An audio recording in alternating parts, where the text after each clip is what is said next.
M वीर राघवाचार्य, और एक व्यक्ति और थे इनके साथ में, सुब्रमण्यम अय्यर, सुब्रमण्यम अय्यर और आनंद चार्लू। क्या नाम था? जिनको आनंद चार्लू भी कहते हैं, आनंद चार्लू। आनंद चरालू भी कई बार लिखा मिल जाएगा आपको, आनंद चार्लू याद रखना। ओके, मद्रास महाजन सभा। और फिर कांग्रेस वाला समय आ गया 1885। उस समय एक संगठन बना था, Bombay presidency, Bombay presidency, presidency association, Bombay presidency association, association ये बनी थी बॉम्बे में, बॉम्बे में, बॉम्बे प्रेसिडेंसी, प्रेसिडेंसी एसोसिएशन कब बनी? बॉम्बे में बनी 1885 में। और इसके जो संस्थापक थे दोस्त, वो थे आपका फिरोज शाह मेहता, फिरोज शाह मेहता। आगे आने वाली कक्षाओं में हम फिरोज शाह मेहता जी के बारे में, इन सब के बारे में जानेंगे। केटी मलंग थे इनके साथ में। और कांग्रेस के पहले मुस्लिम अध्यक्ष जो बने थे, बदरुद्दीन तैयब जी, बदरुद्दीन तैयब जी, बदरुद्दीन तैयब जी। ठीक है, तो क्या बोलेंगे? बॉम्बे प्रेसिडेंसी मतलब जगह जगह जगह जगह पर क्या हो रही थी? स्थानीय सभा, भारतीय लोगों के हितों की रक्षा करने के लिए अंग्रेजी सरकार के खिलाफ में ये बहुत सारे संगठन बने। ठीक है, ओके, बोलो भाई। कोई दिक्कत? भैया मेक इन इंडिया बुक लिखी है एस एन बनर्जी ने। ये साधना शर्मा जी, आपका ठीक आंसर है। आप एक अच्छे छात्र का धर्म निभा रहे हो कि उसका ध्यान जो है वो कनेक्टिंग एलिमेंट्स, यानी कि रिलेटेड क्या क्या चीज़ें हैं उस पर ध्यान रहता है, अतिरिक्त बातों पर नहीं। वही छात्र सफलता की तरफ जाते हैं जो हमेशा अपने ध्यान को बनाए रखते हैं। क्योंकि कल भी मेरी बहुत सारे बच्चों से बात हुई, तो उन्होंने मुझे बताया कि जी अब तो सिलेक्शन जब से थोड़ा नंबर आया है तब से पढ़ने का मन नहीं कर रहा है। बच्चे कहते हैं कि एसएससी में रिपीटर्स बहुत हैं। अरे रिपीटर्स से आप क्यों डर रहे हैं? उनके पास में पॉजिटिव चीज़ ये है कि उनके पास कॉन्फिडेंस है कि भाई हाँ हम एक बार पेपर निकाल सकें। अभी दूसरी बार में होगा नहीं होगा ये सब चीज़ उनके दिमाग में अब नहीं है।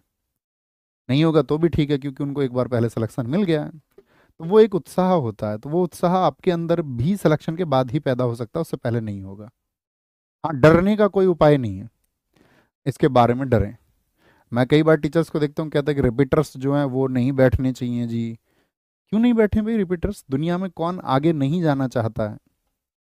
दुनिया में कोई एक ऐसा इंसान है जो पदोन्नति नहीं चाहता अपनी? या टीचर्स ये बोल दें कि भाई रिपीटर्स बैठ रहे हैं और रिपीटर्स के ऊपर क्वेश्चन मार्क लगाएं बच्चों के ऊपर। अरे वो अपना भविष्य अभी जहाँ वो खुद को देखना चाहते थे वहाँ नहीं पहुँच पाए हैं वो। एमटीएस में थे तो सीएचएसएल, सीएचएसएल थे तो सीजीएल, सीजीएल में भी उनको वो पोस्ट जो चाहते थे वो नहीं मिली। वो अपने घर से दूर थे 2000 किलोमीटर, उनको भी लग रहा है उनको होम प्लेस मिल जाए। तो मिलना चाहिए नहीं मिलना चाहिए? तो वो उनकी मेहनत है, आप अपनी मेहनत से प्राप्त करो। सबको, सबके हिस्से में अपनी अपनी मेहनत है। अब ऐसा तो है नहीं कि भाई जितने भी लोग रिपीटर्स हैं सिर्फ उन्हीं का सिलेक्शन होता है। नए बच्चे, नया बच्चा भी सिलेक्शन कर लेता है, 8 महीने में कर लेता है करने वाला बच्चा, 10 महीने में कर लेता है, 1 साल में भी सिलेक्शन होते हैं, 1.5 साल में भी होते हैं। ना होने को आपका 4-4 5-5 साल भी लग जाते हैं, 4-5 4 5 5 साल में भी होते हैं। तो हर तरह का अपना माइंड सेट है सबका, आईक्यू लेवल सबका अलग अलग है, सबकी सिचुएशंस अलग अलग हैं, है ना? हर किसी को एक पैमाने पर तोला नहीं जा सकता है। तो इसीलिए मैं ये कह रहा हूँ कि आप पढ़ते रहिए और अच्छे से बढ़ते रहिए, क्योंकि वो जो बच्चे हैं ना जिसका मन नहीं कर रहा अभी पढ़ने का, वो पीछे जा रहा है, उसकी एनर्जी थोड़ी पीछे जा रही है। तो वो एनर्जी अगर तुम पीछे नहीं जाने दोगी अपने, और प्रॉपर बनाए रखोगे कि हाँ जी निरंतर हम पढ़ रहे हैं, तो आप आगे बढ़ते जाओगे। कई बार आप अपने अवसर इस वजह से खो देते हैं बहुत आगे पहुंचने के ज़िंदगी में, क्योंकि आप एक रेस्ट की कंडीशन में आए थे, रेस्ट की कंडीशन में। खरगोश वाली कहानी तुमको सुनाई गई ना बचपन में, कि खरगोश ने कुछ प्राप्त किया, दौड़ के ऑफिस हो गया आराम से, चिल मारते हैं अभी थोड़ा सा, कोई दिक्कत नहीं है, और अभी सो लेते हैं, शुरू कर देंगे कल। एक जॉब तो मिल ही गई है ना? जैसी भी है, छोटी वोटी या आपका कुछ भी मान लीजिए, आपको सेटिस्फाई कर रही है। बड़ी जॉब भी मिल जाए, सेटिस्फाई कर रही है अभी तक, लेकिन उससे बड़ा भी कुछ हो सकता है, नहीं आप आराम में हो, कल दौड़ेंगे। ओके, बताओ जी।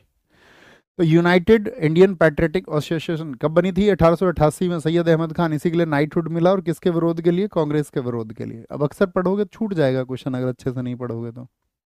सैयद अहमद खान ने 1875 में मोहम्मदन एंग्लो ओरिएंटल कॉलेज की स्थापना कहाँ की थी? अभी अलीगढ़ स्कूल बोले, अलीगढ़ मुस्लिम यूनिवर्सिटी बोले, 1875 बनी 1920 में, लेकिन रेफरेंस वही रहेगा। तो कहाँ पर? अलीगढ़ में। बताओ जी। सैयद अहमद खान ने उर्दू में उपयोगी अंग्रेजी पुस्तकों के अनुवाद के लिए जो अनुवाद कराया उर्दू में, तो वो क्या थी? लैंग्वेज सेंटर बनाया, लैंग्वेज सोसाइटी, साइंटिफिक सोसाइटी बनाई थी। 1866 में स्थापित देवबंद आंदोलन के संस्थापकों में से कौन एक था? बताओ जी। नानोतवी, एनी बेसेंट थी? नहीं जी, ये आपका थियोसॉफिकल से। हेनरी डेरियन, बोलो। विवियन डैरिजियो, ये किससे था? आपका यंग बंगाल आंदोलन से। विष्णु शास्त्री चिपलूकर हम आपको बता चुके, ये थे Rashid Ahmad Gangohi and Nanotvi. Theosophical society की स्थापना किसने की थी? थियोसॉफिकल की बताओ इसमें। जिद्दू कृष्णमूर्ति, सुनते हो इनको? कभी किसी ने सुना? जे कृष्णमूर्ति। भारत के जितने थिंकर्स हैं उन सब में कैटेगरी नंबर 1 है, लेकिन हिंदी में इनके ट्रांसलेशन है, हिंदी में बोले नहीं, वो इंग्लिश में बोलते थे। भारत में बहुत सारे जो लोग हैं ना आज भी, जो मतलब ऑरेटर है, बहुत सारे लोग जो इस स्पिरिचुअलिटी की तरफ ले जाने की बात कर रहे हैं लोगों को, तो मैक्सिमम लोग इनकी बातों को बोलते हैं। बहुत बोले थे अपने जीवन भर, ये बहुत बोला है इन्होंने, है ना। ठीक है, बहुत सारे विचारकों पे या बहुत सारे थिंकर्स पे इनकी चीज़ों का प्रभाव है, सीधा सीधा इन्हीं के शब्दों का इस्तेमाल भी करते हैं बहुत सारे लोग। तो CW लीड बीटर, क्या बोलोगे? Annie Besant? नहीं जी, मैडम ब्लाटावस्की एंड कर्नल आलकाट थे। भारत का सबसे पुराना संगठन कौन सा है? Land holders. Land holders, okay. क्योंकि मद्रास नेटिव एसोसिएशन उसके बाद होना, पुणे सार्वजनिक सभा हम आपको बता सके 1870, आमजी रानाडे, महाराष्ट्र सुकरात, Bombay presidency. British Indian association के प्रथम अध्यक्ष कौन थे? राधाकांत देव। राधाकांत देव थे, राधाकांत देव, ओके। आगे बताओ जी, नेक्स्ट।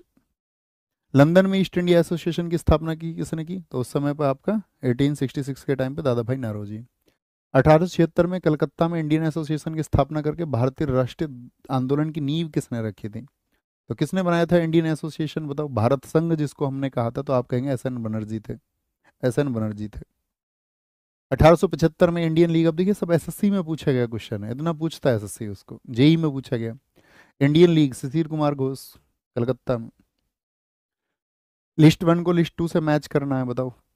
PSC में पूछा गया, RO में। इंडियन एसोसिएशन किसने बनाया था? पुनः सार्वजनिक सभा किसकी है? ये तो आप पहले भी पढ़ चुके हो, किसका है? MG रानाडे। बी का थर्ड, ऐसे ढूंढा जाता। बी का थर्ड है कहीं एक में, ये बी का थर्ड। जो जानते हो उसको पकड़ लो, जो जानते हो उसको पकड़ लो। इंडियन एसोसिएशन, भारत संघ अभी बताया, सुरेंद्र नाथ बनर्जी। बॉम्बे प्रेसिडेंसी को देखोगे, आपका फिरोज शाह मेहता थे। और मद्रास महाजन सभा, आनंद चार्लू थे। वीर राघवाचार्य, सुब्रमण्यम अय्यर, ये बताया ना मैंने, उनके साथ में आनंद चार्लू थे। स्थापना के वर्ष पर एक कालानुक्रमिक क्रम में राजनीतिक संगठनों को व्यवस्थित कीजिए। बताओ जी, पहले कौन सा बना? क्या मद्रास महाजन सभा बनी? अब मद्रास महाजन सभा में आपसे पूछूं तो ये कब बनी थी? आप कहोगे 1884 में बनी। पूना सार्वजनिक सभा 1870 में बनी। इंडियन एसोसिएशन या भारत संघ की बात करें, 1876 में बना। और बॉम्बे प्रेसिडेंसी, ये आपका 1885 में। तो सबसे पहले कौन सा संगठन बन गया? तो सबसे पहले बन गया पूना सार्वजनिक सभा, इसमें तो ये बना ना। 70, 76, 2 3, 2 3 1 and 4, 2 3 1 and 4, 2 3 1 and 4। Option C एकदम सही हो जाएगा। अरे कर पा रहे हो या नहीं? कर पा रहे होंगे। भारतीय क्रांतिकारियों एवं संगठनों संघ के संबंध में निम्नलिखित में से कौन सा युग्म सुमेलित है? बदरुद्दीन तैयब जी बॉम्बे प्रेसिडेंसी एसोसिएशन में थे क्या? बदरुद्दीन तैयब जी, आप कहेंगे हाँ जी, KT मलंग और फिरोज शाह मेहता जी के साथ में थे। महादेव गोविंद रानाडे, ये पूना सार्वजनिक सभा, इससे संबंधित है। Surendra Nath Banerjee Indian East Indian Association से है क्या? आपको नहीं, सिर्फ इंडियन एसोसिएशन से। ईस्ट इंडियन एसोसिएशन से दादा भाई नरोजी। वीर राघवाचार्य, ये है मद्रास महाजन सभा से, इससे संबंधित है। इधर उधर कर दिए मतलब सारे, यही है ना? पक्की बात है। अभी लास्ट आंसर था, अब मैं तो श्योर नहीं हूँ ये बात है या नहीं है, तो मैंने इसको मिटा दिया।